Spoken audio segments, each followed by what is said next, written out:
విశాఖ రాజకీయాల్లో మరో కలకలం రేగింది. అనుచరులతో మాజీ మంత్రి దాడి వీరభద్రరావు సమావేశమయ్యారు. వైసీపీకి రాజీనామా చేశారు.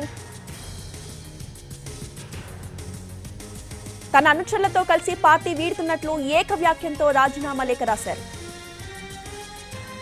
రాజీనామా కాపీని సజ్జల విజయసాయిరెడ్డికి పంపారు.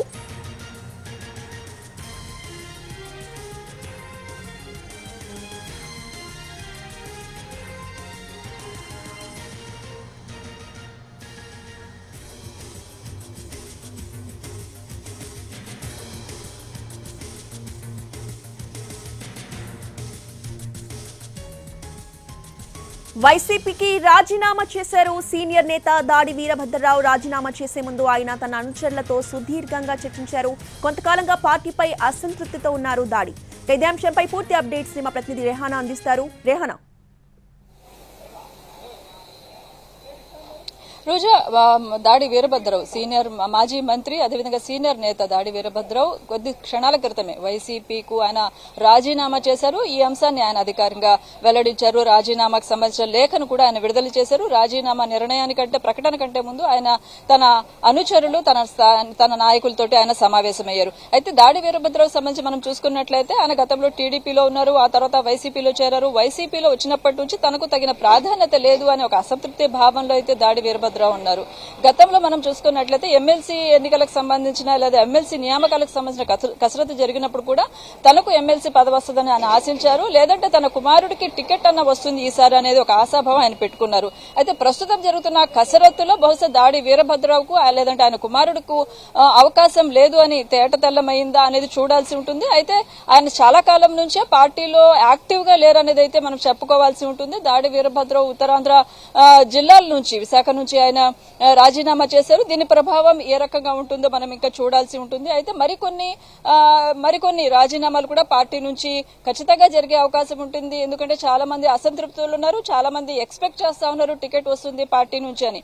సరే, ఇలాంటి నాయకుల్ని బుజ్జగించే ప్రయత్నం జరిగినప్పటికీ కూడా కొంతమంది సహజంగానే వీడుతా ఉన్నారు. మనం చూసుకున్నట్లయితే సజ్జల రామకృష్ణారెడ్డి కూడా దీనికి సంబంధించి ఆయన గతంలోనే మాట్లాడుతూ అందరినీ ఎవరైతే అసంతృప్తులు ఉన్నారో, ఎక్స్పెక్టేషన్స్ ఎవరికి ఉన్నాయో వాళ్ళని మేము ఒప్పించే ప్రయత్నం చేస్తున్నాము.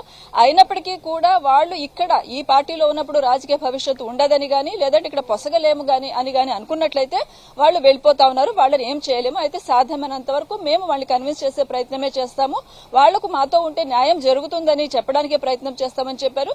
సో మనం చూసుకున్నట్లయితే అదే విశాఖ నుంచే వంశీకృష్ణ ఎమ్మెల్సీ కూడా ఆయన కూడా రిజైన్ చేశారు, పార్టీని వీడి జనసేనలో చేరారు. అతను కూడా టికెట్ ని ఆశించారు. సో ఎవరైతే టికెట్లను ఆశిస్తారో వాళ్ళు ఖచ్చితంగా కొంత ఇలాంటి నిర్ణయాలు తీసుకునే అవకాశం ఉంటుంది. వేరే పార్టీలోకి వెళ్లేందుకు అక్కడ తమ రాజకీయ పొలిటికల్ కెరీర్ ను చూసుకునే ప్రయత్నం అయితే జరుగుతుంది.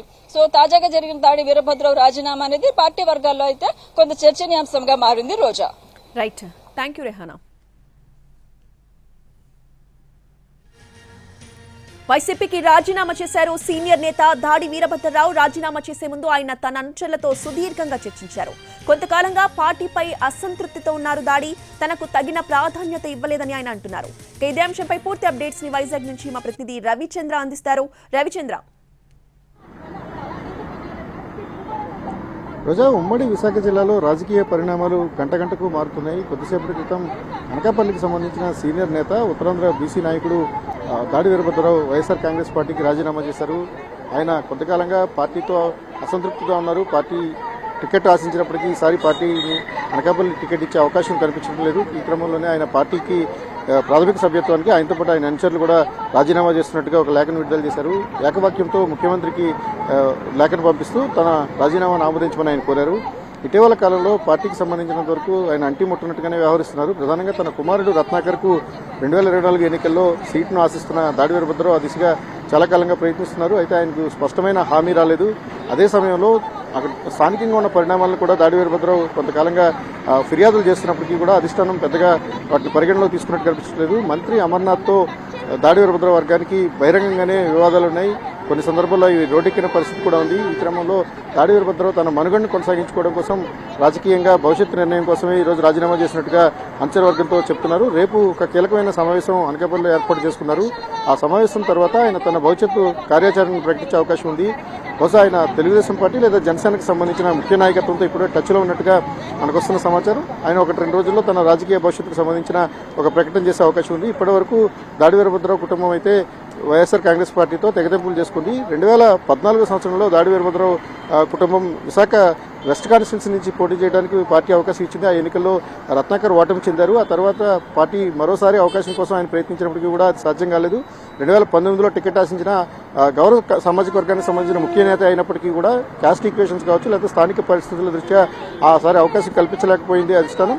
ఇప్పుడు కూడా ఈక్వేషన్స్ మారుతున్నాయి. అనకాపల్లికి సంబంధించి కాపు నాయకత్వాన్ని ప్రోత్సహించే క్రమంలో భాగంగా స్థానికంగా ఉన్న మల్సాల భరత్ అనే పేరు ప్రముఖంగా వినిపిస్తుంది. ఆయన అభ్యర్థిత్వాన్ని ఖరారు చేస్తారన్న ప్రచారం నేపథ్యంలో దాడి వీరభద్రరావు కుటుంబం ఒక కీలకమైన నిర్ణయం తీసుకుంది.